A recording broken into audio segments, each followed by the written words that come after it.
Hello. Hi, everyone. Happy Friday.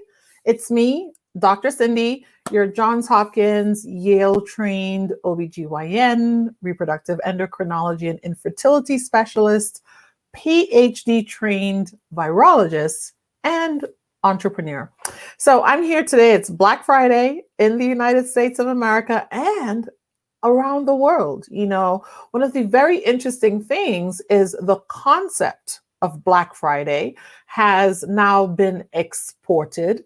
And in countries that don't really celebrate Thanksgiving, they still have Black Friday today, on this very day following American Thanksgiving, because it's now such a popular sale concept. In addition, prior to COVID-19, Black Friday was actually a huge tourism draw in terms of economic tourism in the United States, where a lot of people from other countries would travel to the US for Thanksgiving so that they could shop and partake in the exceptional in-store Black Friday deals. And so it's a different day, even for business people. It's different. It's going to be interesting to see what the numbers show in terms of sales. And, for a lot of businesses, in terms of retail businesses, they actually go from being in the red, meaning running at a loss, into being in the black, running into the profitable range after this weekend, because there's such a huge surge in sales. I'm curious to see how that will pan out. I think, comparing that to online sales, which have been rising steadily over the past few years, it'll be good to see how those compare and whether, despite not as many people going to the stores, I'm hoping not as many people go to the stores, they would still be shopping online. We certainly all had a lot of experience with using virtual opportunities all year. On top of that, a lot of places actually have been running their Black Friday specials all month to facilitate physical distancing and allowing people to still get the deals without needing to feel like they have to be outside of the store at midnight or right after having dinner for Thanksgiving, etc. So we'll see how this shakes out, won't we? Anyway, yes, today is Friday, and I imagine some people are looking for sales, others aren't. Hi, Dr. Renee. Hello. Dr. Renee is on LinkedIn today. Hi, Feifei. Happy Friday. Hello, Himanshu. Nice to see you this Friday. So I'm here not for super long, but I wanted to talk about a few things, given that it's Black Friday. It's a chance to talk about gifting and how you can give gifts of value, including gifts of value to yourself. And I'm especially here to talk about that last part, which is to remember to give yourself a gift of value. And it doesn't necessarily mean you have to spend money, but gifts of value to yourself is a form of self-care. It's a way to invest in yourself. And so I'm here to remind people that as you shop, as you consider shopping, as you consider spending money, make sure you're investing in yourself. Whether it be investing in a course so that you can learn something new to enhance your skills, whether it be enrolling in college, whether it be purchasing a piece of equipment that you needed to really get your virtual business going or to enhance your virtual business. I wanted to come in and remind people that it's okay to do that. It's okay to do that. If you're out there in the market, keep one eye inward a little bit. And remember to give yourself a gift of value. So that's what I'm here to talk about today, and how we can give gifts of value. I give gifts over the year, throughout the year. I like to give charitable donations. I have certain donations that I've made my whole life. Hi, Vanessa. How are you today? How are you? This is Dr. Vanessa, guys. And, it's really important to remember that and the act of giving, what it does for you. But a lot of us, we kind of take the act of giving into hyperdrive in that we give everyone else while taking away from ourselves. And so I really want you guys to remember that in giving, you should also be giving to self. Like I said, I like to do a lot of philanthropic donations. I have certain things causes that I believe in that I donate to annually. So I'm a huge, huge proponent of public radio, public television. And so every year I donate to National Public Radio. So for me, when I see Thanksgiving and I'm preparing my decorations and I'm celebrating, I'm also preparing my donation to National Public Radio because I value it so much. I love their programming. From the moment we moved to the United States, I've enjoyed their storytelling, Lake Wobegon. I've enjoyed that. I enjoy a lot of their corny programming too, which is a lot of what you hear on the Saturdays and Friday evenings and Sundays on National Public Radio. So for me, that's a gift to self, really, if you think about it, because it's programming that I like. It's programming that educates me. It's programming that entertains me. And so I donate to National Public Radio every year so that I can contribute to this process that I myself benefit from, but also so that other people can benefit from their work. I love the unbiased reporting, as unbiased as reporting can be in this day and age. I love the fact that they give balanced reporting. In my opinion, it's balanced. So that's one way I gift myself. Now, I'm not here to tell you to donate to National Public Radio. I'm here to tell you an example of how I give back to myself and gift to myself. Typically every year I get to travel for the holidays. This year that's not really happening. So I have decided to take some of the funds that I would have used to plan my special travel and invest. So I'm investing in other people's causes. So I have invested in a couple startups that I thought were really great startups that could make a difference in the world. And so I ventured into that world of sort of angel investor, venture capital, call it what you will. And that's one way I've decided, okay, I'm going to invest in my future. If there's one thing this year taught me is that things can change on the drop of a dime. People's lives can change. And so for me, one of the things I did was I said, well, how do you do this? So saving, obviously, you need to save. But I also asked, what else can I do to help with what I would have used some of these funds for? And that was to invest. And so I've invested in a couple different companies. One is a company led by some young people who are starting a special brand of period products. And I really like the messaging behind their platform and not just the products, but what they stand for. So I invested. Another has to do with a few other things that are outside of my general field of work. So period products make sense. I'm in healthcare. I'm an OBGYN. I'm a woman. The others that I've invested in is the realm of gaming, the realm of cosmetics, and real estate. That's sort of how I decided to spread out. I've also invested directly into my charity, which is Girl Powered Success and Survival International Mission and Foundation, donating to their scholarship program. And so I've done that too.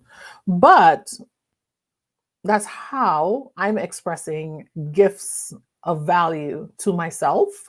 And I've been very deliberate in assessing these different opportunities, very deliberate in asking myself, what will be the impact from these ventures should they work out? And And like I mentioned, the impact of National Public Radio, which is why it's important to me that I donate. I donate to a local women's shelter here in Las Vegas.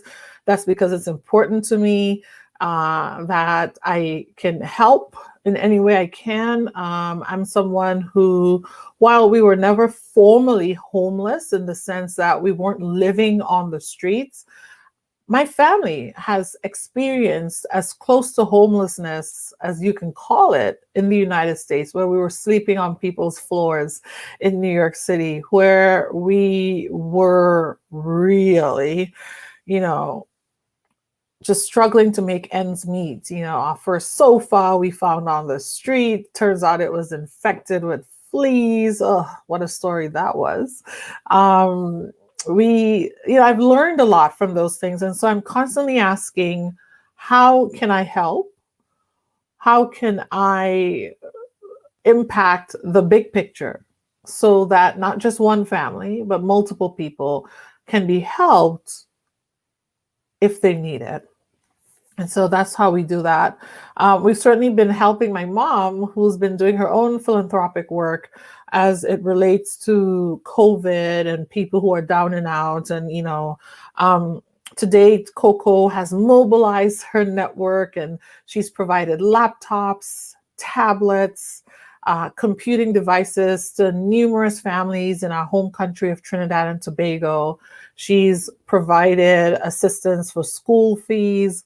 She has one person she's working with right now to help provide her with furniture, things like a table and chair to sit on, a stove to cook on. It's funny because I was watching something the other day, and it was actually, it's a documentary that I was watching on Netflix. It's called Flavorful Origins. It's a really good show, really good show. And on Flavorful Origins, they were showing a lot of people living in rural China. China has well over 1 billion people, right? Almost 2 billion people, but large portions of their population is still very much agrarian and rural, and many of them are still using wood-fired stoves and things like that. And I was watching and I was smiling because I remember points of our lives growing up back home in the Caribbean, where either if money was tight and you couldn't purchase the tank of gas, you learned to cook by the fireside, right? So, and it took me down a path where I was chuckling because I suddenly realized that's why I've never been somebody who says, oh, let's go camping, because I feel like I understand camping in many ways. Growing up, right? We understood the campsite in many ways without realizing it was camping and life skills, because I do know how to start a fire. I know how to build a space to cook food, how to roast things by a fire and all that stuff. And I didn't learn that in the United States. I didn't learn it by a fireplace. We learned it as a matter of function, as a matter of everyday existence and function.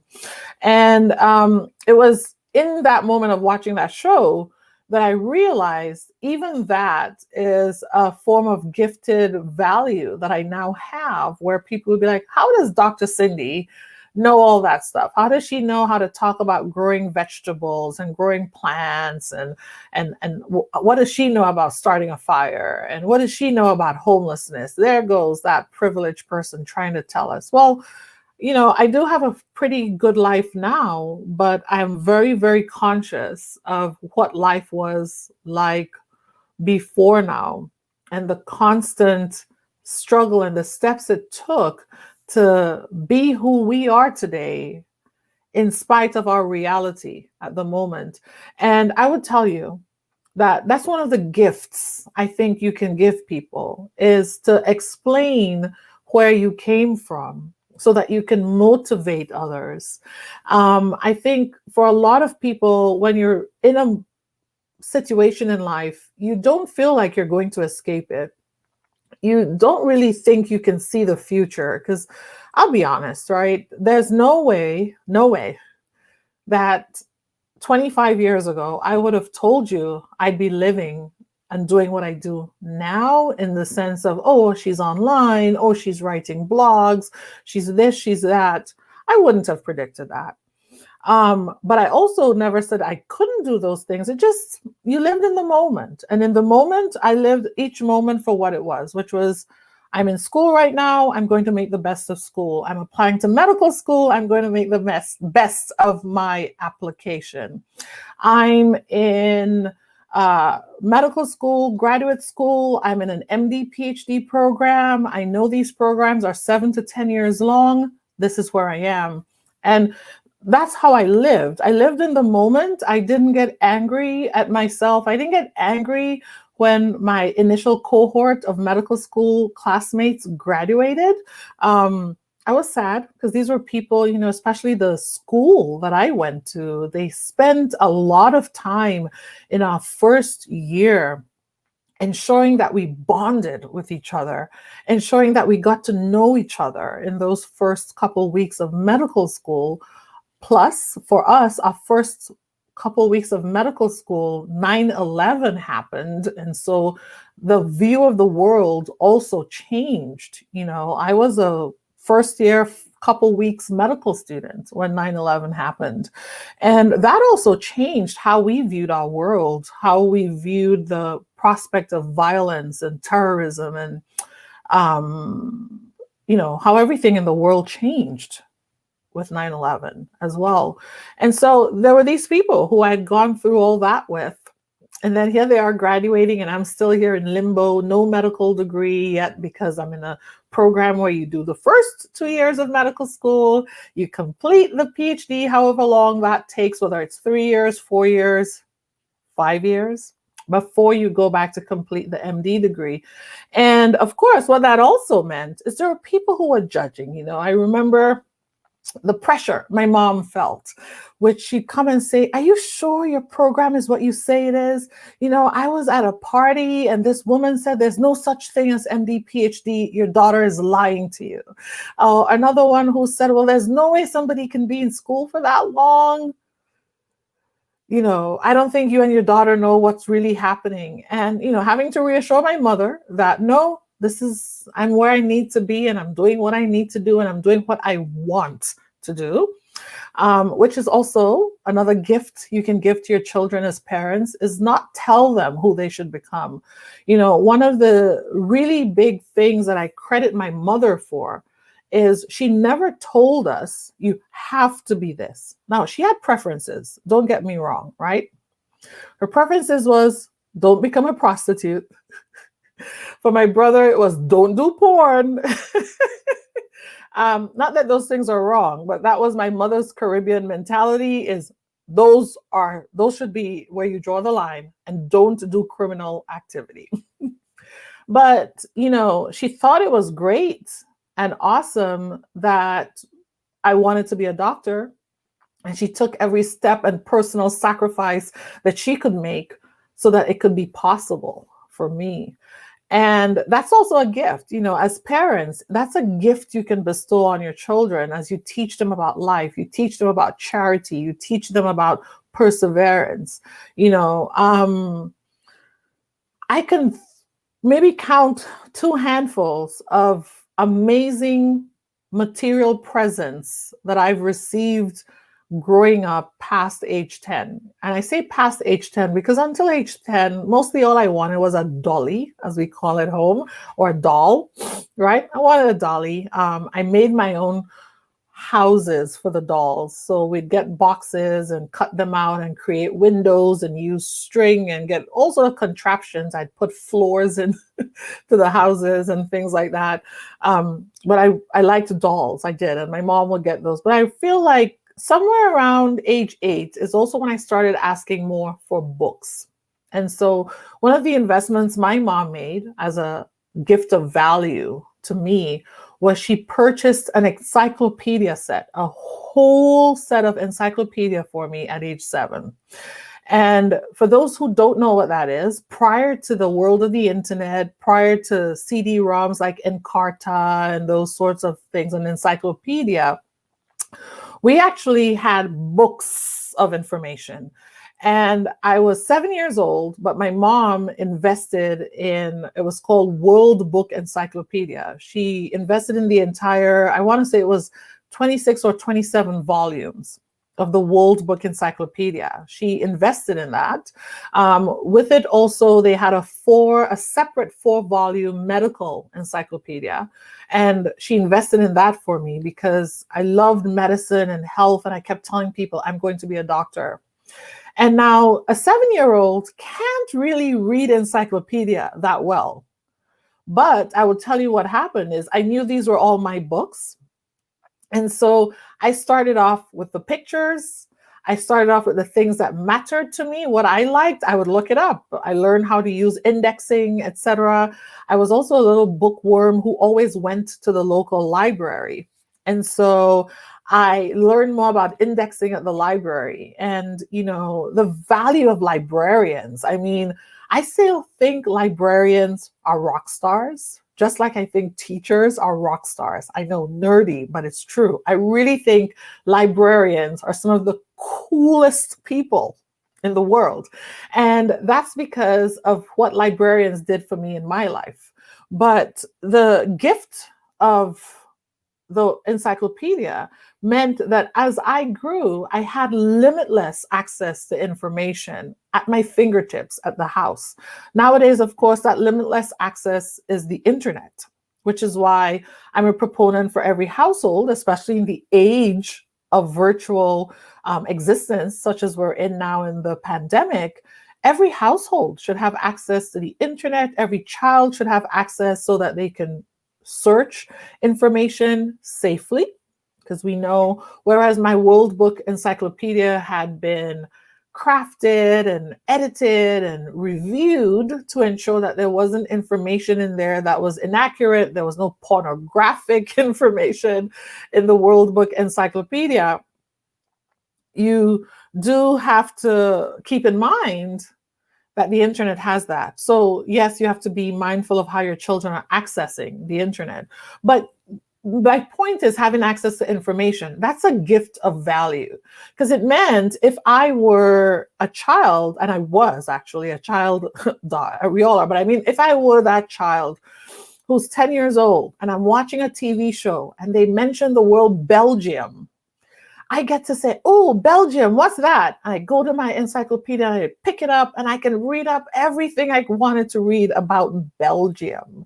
I could then go from that part and reference to something else. And so I'm here to tell you, use these opportunities for these sales to purchase investment opportunities where you're investing in your child's future. It's not enough to say, my child is 7, I'm saving the money in the bank for them to go to college. That's great. And you should be doing that, by the way. You should be. But you recognize you have to nurture that child starting now. You do have to prepare their brain starting now. You do have to show them that opportunities are limitless, that the possibilities for them are there. Or else if you spend 11 years just from age 8 to 18 or 19, telling them how much they can't do, it's not really possible for them to suddenly become 18 and just know the world is their oyster. You have to start really helping them understand that from an early age. And so that's what I mean by gifts of value, right? That's what I mean by gifts of value. If you have a child who's truly musically talented, maybe that's what you should be investing in now, is either the music lessons or the instrument to help them learn. Also recognize that they might change their minds, so even if they start learning this thing now and you invested in the equipment, they may then say, I don't want to learn that anymore. And so yes, your investment might follow, but keep that in mind. But I wanted to come on today to talk about these things, which is gifts of value, investing in self. Your children are extensions of you, so invest in them. Invest in them. When I was looking at a particular investment opportunity recently, I mentioned to my brother, I was like, maybe I should be purchasing shares and gifting them to these particular family members' children. And he said, you always do that though. Why are you always thinking you have to prepare for these people's children's future when they themselves aren't doing it? And again, I always tell people I'm so impressed with my brother because for years, the conversations usually went the other way where I would be telling him things. And so it's so great to watch him grow into that person who now also is so amazing at critical thinking and critical thought. And, I said, you know what, you're right. They also should be investing in their children's future.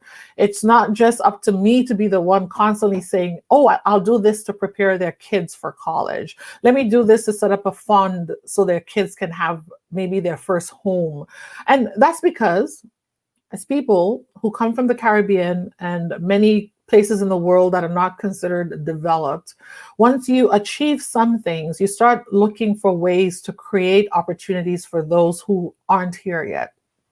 And sometimes you start getting a little carried away, which is, yes, nobody's asked you for help, particularly in your family, but you're like, man, if I had this, I would want someone to do that for me. So you start saying over and over, okay, so I'm going to do this, I'm going to do that. And it's okay if you want to, but you should ask yourself, is that the best gift of value to them right now? Or is the gift of value saying to the family, what are you guys doing about your kids' future? Have you gone to the bank and talked to them about saving for your kids' future? What's the gift of value that you're giving to your kids? I have been known to tell people who call me up and they're like, oh, I want money to buy my kid a particular brand name, yada, yada, that I know their kid's going to outgrow in 3 months, by the way. And I'll say, well, is that the best investment right now? Or is it better to take this much money that you're asking for what's essentially a 3-month gift and do something more valuable for them? Whether it be maybe purchasing them an animal to start taking care of. One of my uncles who passed away last year, Uncle Kenneth, that's something he did for me, which is he didn't believe in giving gifts. Like, he's not going to buy you a doll, but he bought me a pregnant ewe, meaning a female sheep. He bought me a pregnant sheep. I was 9 years old, maybe 10. And he bought me a pregnant sheep, right? Now, yes, again, remember, I grew up in the Caribbean. I grew up in a rural part of my island in particular. But he felt like the best gift he could give me, given how much I liked animals, how much I loved nurturing things, and also how much I was very entrepreneurial. Because just so you know, I was the one who would go buy his cigarettes and buy his nip of rum. He liked sending me because I would make sure they measured it out exact, right? Exact. If I went to the shop, even at 10, to buy his rum, I'm not leaving there with less than what they're supposed to put in the bottle, which is also a very interesting thing about my uncle. He was a drinker. This is a segue. I promise I'm coming back. He was a drinker, but he would never buy himself a full bottle of rum. No. Because he felt like then he wouldn't have control to stop himself. So I feel like that was his way of gifting himself health and controlling how much he drank.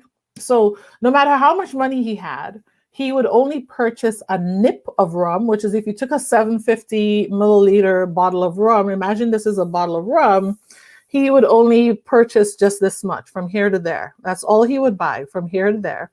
And so once I learned about nip and measurements, I would actually mark the bottle before I went to the shop, to the local shopkeeper, so that when I went to buy his nip of rum, I knew how much they needed to put and what line it needed to come to. But anyway, back to the gift of value. And my Uncle Kenneth, that's what he purchased me. He bought me a pregnant sheep so that not only did I have one sheep, but I was on my way to having 2 or 3, depending on how many she was pregnant with. And so that story took a turn because a neighbor's dog attacked the sheep, the pregnant sheep, and killed her and the unborn lamb. That's a whole different story. That was very painful at the time, very traumatizing. It's an image that's never left me. But the principle, the concept was, I'm going to give her the sheep. with the lamb, and now she can start her own sheep farm. And that's a value that at the time people would have been like, why are you giving a 10-year-old, 10-year-old sheep? She wants a doll. That's what she told you she wanted for Christmas, because that is what I had asked for. I'd asked for a doll, and instead he brought me a sheep, a pregnant sheep. But that's the point, right? Gifts of value. Because with that sheep, for as long as I had her, I had to take her out every morning to graze before I went to school. And I'll go get her when I came home in the evening to bring her back to our yard in the evenings. It was my job. I was inspecting, I was watching as they grew, because you could watch the belly grow. Lo and behold, I go on to become an OBGYN. And that's what we do in obstetrics, is we measure fundal height as the belly was growing, right? I learned that with my sheep. As the sheep was growing, you were learning to measure the belly to see. So gifts of value. And so those are all my examples of gifts of value. Let's see what some of our audience is saying here. Donna May is saying, thanks, Dr. Duke. Really great conversation, I presume is what she's saying. Real conversation, so real talk. Be Awesome on Twitter is saying, you are awesome. Thank you, B. Thank you so much. I appreciate it. Sharon George says that her dad also purchased the World Book Encyclopedia. Awesome. Yes. Ms. Daniel Kirk says, this is Emrys. She says, LOL. Yes. You used to tell us you would be a doctor. I did. I was that little kid who would say it and, push toward that. Mobisa Steven Mogaka says, good one, doc. Fei says, so true. You have to feed and encourage their curiosity and interests. Great chat. And Fei, for those who are watching, is a special education teacher in Connecticut. So she definitely understands the world of education and teaching. Dr. Stacy says, excellent conversation. Thank you so much, Dr. Stacy. I think it's important that we point these things out, because we're a very consumer-based culture. And, Black Friday for most people is, how do I get the latest technology, the latest this? How do I get the food items for the holidays? How do I do this? How do I do that? And again, I'm not someone who judges people's purchases. So I'm not here to tell you don't buy. I'm not here to tell you what to buy. I'm here hopefully emphasizing to you that when you do shop, be mindful in your shopping, be self-aware. To gift yourself things of value, gift the people around you things of value. And, I understand that for a lot of people, money's tight. And so Black Friday presents an opportunity for you to buy things that you've wanted all year at steep discounts. So if this is the time you've saved up for, absolutely, then this is what you need, if it's what you really need. But what I'm saying is, as you're making that purchase, some of these questions should be what you're asking, whether you're purchasing in store or whether you're online. Before you click that, final button to purchase, make sure you're asking yourself, is this a gift of value? If you're finding, no, and value meaning I probably don't need it, it's probably going to stay in the box for the next year or two anyway, then maybe it's not a purchase you need to make today, sale or not, if you're not really going to be opening it, right? A lot of us joke about the term retail therapy, but the truth is, yes, many of us buy things as therapeutic actions. Maybe asking yourself, is this my form of therapy? And maybe I should invest in a different type of therapy. For a lot of us, we actually need therapy. We really need to talk to a counselor. We really need to talk to someone to work through experiences, work through the pandemic. Many of us, we need to talk to someone just to talk about our emotions in this pandemic. Some of us, we have health challenges, but our health challenges have now become health traumas in terms of how we've experienced them. Maybe we need to get that money that we were going to spend on the short-term emotional fix that we call retail therapy, and instead invest that in a counselor. Invest that in talking to a psychologist. Invest that in marriage counseling or relationship counseling if you're in a couple, right? Maybe you want to invest that in a life coach. Maybe you want to invest that in a business coach. Perhaps you're someone who wants to make a transition in your career. Which is the best gift of value? Is it better to give yourself that retail therapy for a day or two today and then still spend the rest of the year regretting the job you hate, regretting the relationship that you wish you weren't in anymore, regretting the educational goal you keep neglecting to pursue? I don't know. That's my question to you. So, gifts of value. Value yourself, value the people around you, value what you give them, value why you need to give those things, and then go from there. That's how I see things. I'm not distracted. I'm actually just looking at my phone because I wanted to make sure we're not missing something that I wanted to share today. And so I'm just reminding myself. But really, I hope everybody is enjoying the week, the Black Friday, because again, like I said, Black Friday is now an international event. I know this for a fact. I know there are people around the world who are shopping today. Lisa Weeks Lashington is saying it is a mindset.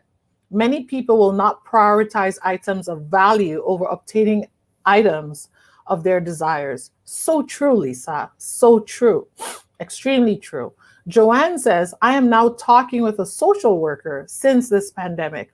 Awesome. I applaud that. And that's another thing that we need to do, particularly amongst communities of color, particularly in immigrant communities, is we've long been so self-sufficient, so self-reliant that we judge others. We do. We judge others when they say they're talking to a social worker or they're talking to a therapist. We tend to think that is maybe a sign of weakness or something is broken in them. No. The truth is, many people are talking to others because they're seeking clarity, because they're seeking not to burden others with their stories, which is actually a huge growth step. Because culturally, most of us, the way we get therapy is we go and just talk the neighbor's ears off, talk the lady we meet for the first time ears off. Gossip is what a lot of us do as forms of therapy when it's not really therapeutic, because that person who you're talking to many times doesn't have solutions. They're not trained to listen. Many times, because they want to stop hearing you complain, they just shoot an idea about a solution, whether it's the right solution for you or not. They just shoot the idea at you because they want to shut you up. They want to get you out of here. They want you to just stop burdening them with your story. Sharon George says, real conversation. I purchased a series of books for my 5-year-old grandson entitled A Kid's Book About. We just got through a kid's book about COVID-19. Oh, this is good. I like this, Sharon. I like this a lot. And a kid's book about gratitude. Oh, awesome, right? Gratitude, so important. I'm glad you said that, Sharon, because it just reminded me to share this story. So gratitude.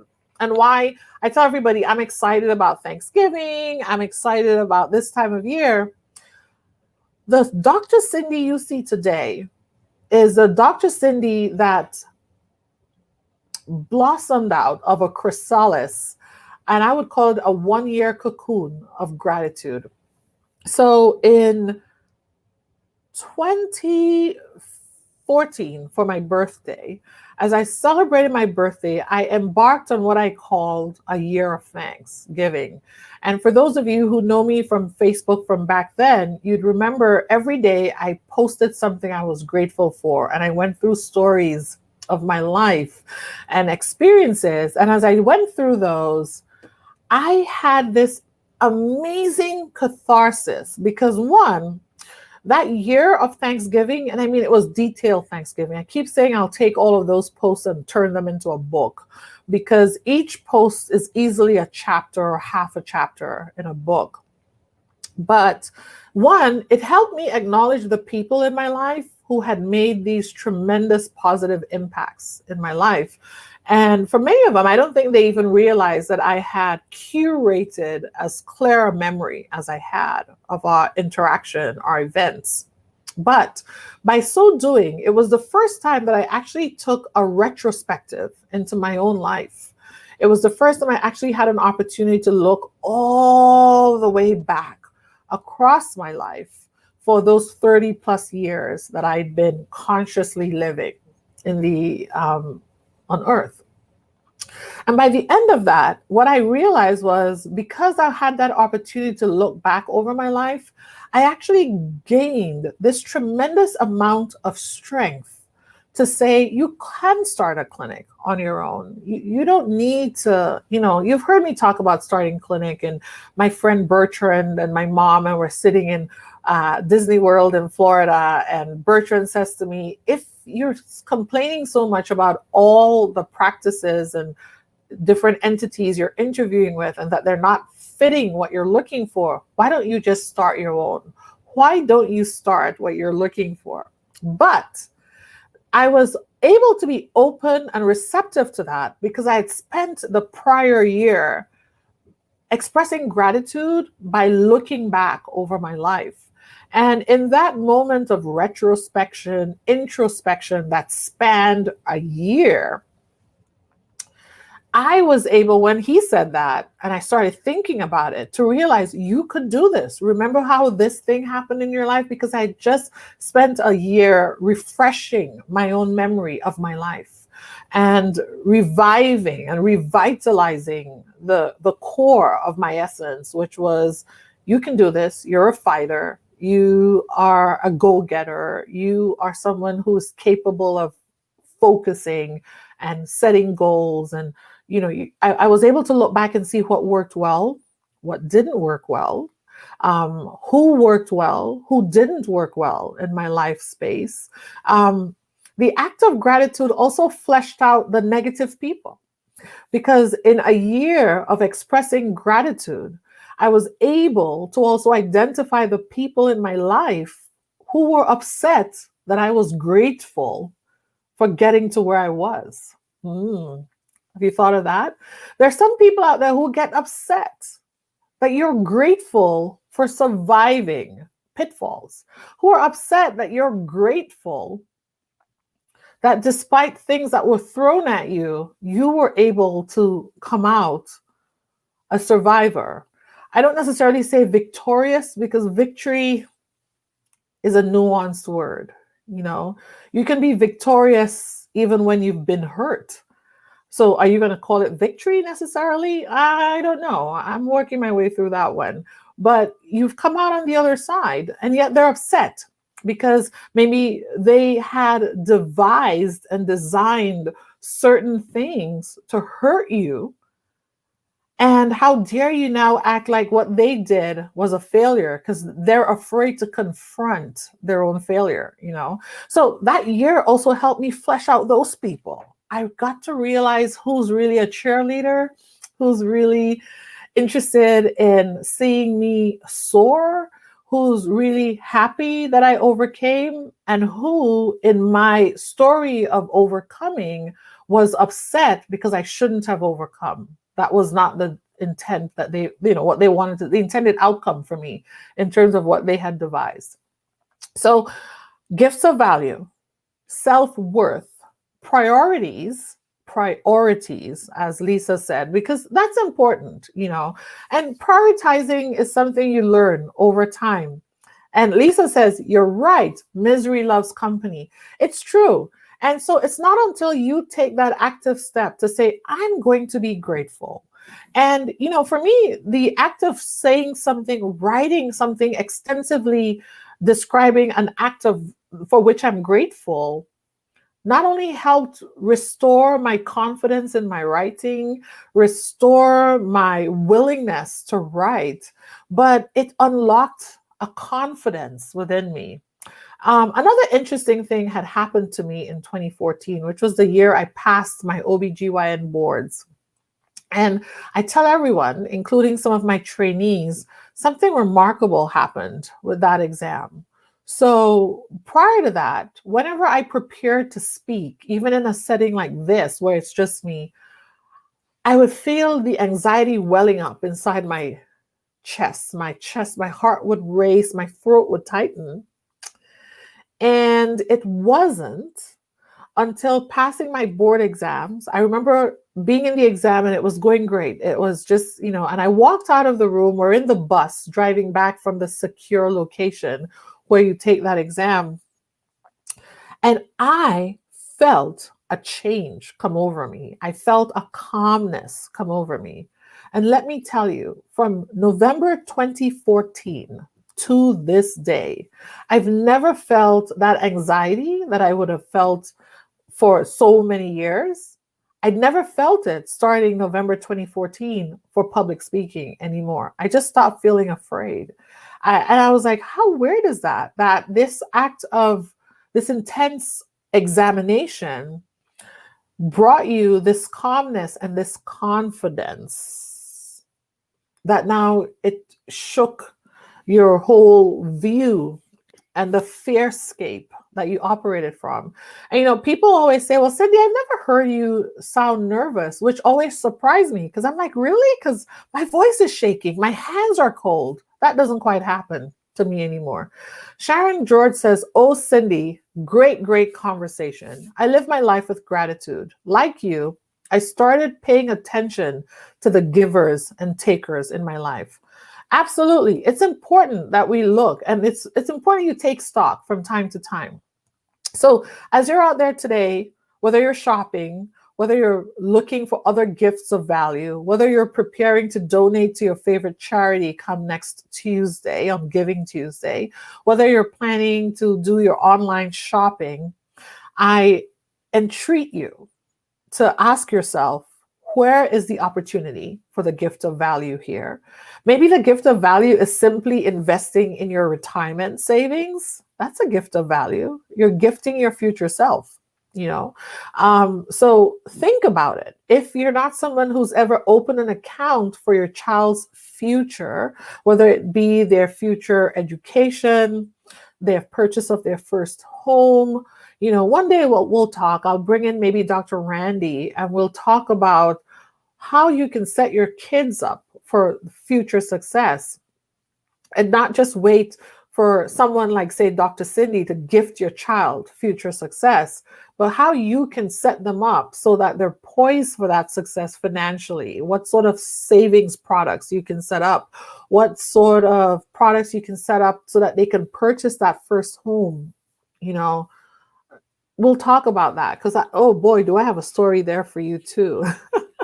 But it's important. These are called gifts of value. And so thank you everybody for tuning in. I hope you all enjoy the day out there today. I'll be back. I promise to do these more frequently. I'm working on it. They won't always be 48 minutes long, but we're working on it. And check out the blog. Go to drcindyduke.com. There you can find my blogs. You can read about me. You can see interviews that I've done. You can listen to podcasts that I've done for the Gripsy podcast, but also listen to other people's podcasts where I've been the guest. There's just so much you can get from the Dr. Cindy Duke website. It is Black Friday. I do have a store. So if you were looking for certain gifts of value, you can also go there if you were so inclined. Until then, happy Friday. I wish everyone an amazing weekend. Can you believe November's done? On Monday is the last day of November. Hard to believe. But take care. Peace and love and light to everyone. Gifts of value. Bye.